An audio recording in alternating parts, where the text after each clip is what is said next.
I've been camping since I was a kid, but this trip was the first one that made me swear off going alone ever again. It happened last summer. I was 20, and I wanted a break from school and everything stressing me out. I thought a solo trip into the woods would clear my head. I drove 2 hours into the mountains and parked at a trailhead. From there, it was about a 5-mile hike to the campsite I had picked on a map. The trail was quiet. Too quiet. Usually I'd hear birds, maybe the rustling of animals, but that day, there was almost nothing, just my boots crunching dirt. By the time I reached the campsite, the sun was already dipping low. I set up my tent by a clearing near a stream. It was perfect, or so I thought. I made a small fire, cooked noodles, and tried to relax. For a while, it actually felt nice. But then I noticed something strange. Across the stream, in the thick trees, it looked like someone had stacked rocks into little piles, not just one, but at least 5 of them, each about 2 feet tall. I laughed nervously. Probably other hikers, I thought. People did weird stuff in the woods all the time. Still, it bugged me. The way they were arranged, all facing my campsite. I tried to ignore it and crawled into my tent as the fire burned low. Around midnight, I woke up. At first, I didn't know why. Then I heard it. Crunch. Crunch. Footsteps. They circled my tent slowly, deliberate, not rushing. Not sneaking, just steady. I held my breath, clutching the knife I kept in my pack. The steps stopped right at the zipper of my tent. Silence. I didn't move. Whoever it was, they just stood there for what felt like forever. Finally, the sound moved away. Crunching leaves, fading into the woods. I didn't sleep at all after that. When daylight came, I crawled out of the tent, shaking. The first thing I noticed were the rocks. There were more of them now, at least 10 piles. Closer to my tent, lined neatly along the edge of the stream, and in the dirt, near my fire pit, fresh footprints, bare feet. I packed up fast, stuffing everything into my bag. My nerves were shot, but I wanted to be out before whoever it was came back. Halfway down the trail, I stopped for water. That's when I noticed something carved into a tree trunk nearby. 4 words. You shouldn't be here. My stomach dropped. I practically ran the rest of the way back to my car. When I got there, my relief was cut short. On the hood, in a perfect little stack, were 3 rocks, balanced neatly, like a message. I drove away without looking back. To this day, I don't know who was out there with me or how long they'd have been watching. I used to go camping with my cousin Jordan every summer. We weren't thrill seekers or anything, we just liked the quiet, the stars, the smell of pine trees. But 2 years ago, something happened that made me swear I'd never step foot in the woods again. We had chosen a small campground in northern Idaho, one that wasn't very busy. It only had 6 campsites total, spread out along a narrow dirt road. When we pulled in, only one other site had a car parked, a beat-up old station wagon. We didn't see the owner though, just the car. We set up camp near the edge of the forest. Jordan got the fire going while I unpacked food. Everything felt normal at first. That night, as we sat around the fire, we both noticed how dark it was. No moonlight, no nearby towns, just pitch black beyond the glow of our fire. Then, faintly, we heard it. A whistle. It wasn't birdsong. It was too deliberate, too steady, like someone whistling a simple tune in the distance. Jordan froze. You hear that? I nodded, straining my ears. It came from deeper in the woods, maybe 100 yards away. We told ourselves it was just the other camper, maybe out for a walk. But neither of us believed it. The whistling went on for a few minutes, then stopped suddenly. We didn't sleep well that night. The next morning, while making coffee, I spotted something on the tree near our tent. It was a symbol carved into the bark, a circle with an X through it. Freshly cut. Did you do this? I asked. Jordan, why the hell would I? He said. We both stared at it, uneasy. Later, when we went for a hike, I noticed more of the same carvings. Always the same symbol. Some looked older, weather-worn, but others were fresh, clean cuts. We tried to laugh it off. Maybe some local teenagers messing around. But the woods felt wrong, like we were being led somewhere. That night, it got worse. We were sitting by the fire again when the whistling started up. This time, it was closer. Much closer. Jordan grabbed a flashlight and shined it toward the trees. Nothing. The whistling stopped. Then, after a long pause, we heard footsteps slow, deliberate crunches in the underbrush. "Hello?" Jordan Kayed, his voice shaking. "Who's there?"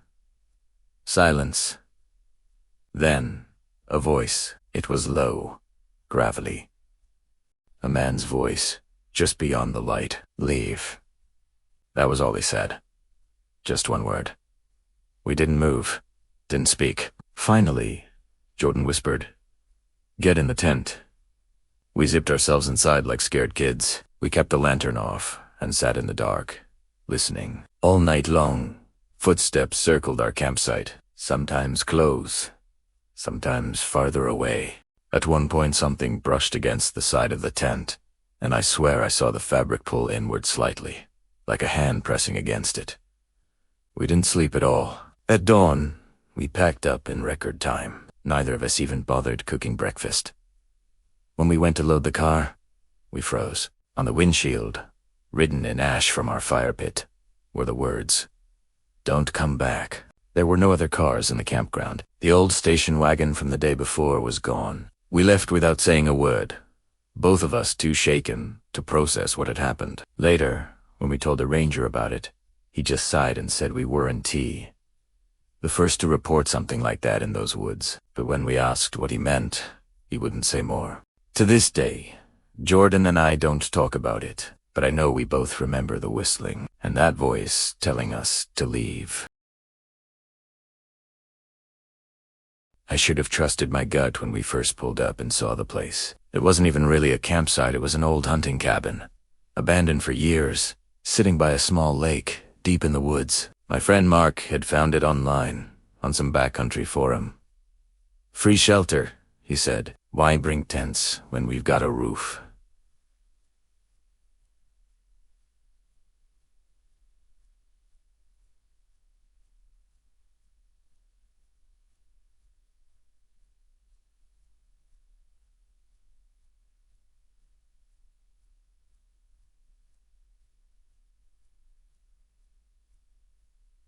Whatever. Dirt roads, no signs, no cell service. By the time we arrived, the sun was already low. The cabin looked worse up close. Sagging roof, windows boarded, a door hanging crooked on its hinges. Still, Mark was excited. "Dude, this is awesome. Real survival vibes." We pried the door open and stepped inside.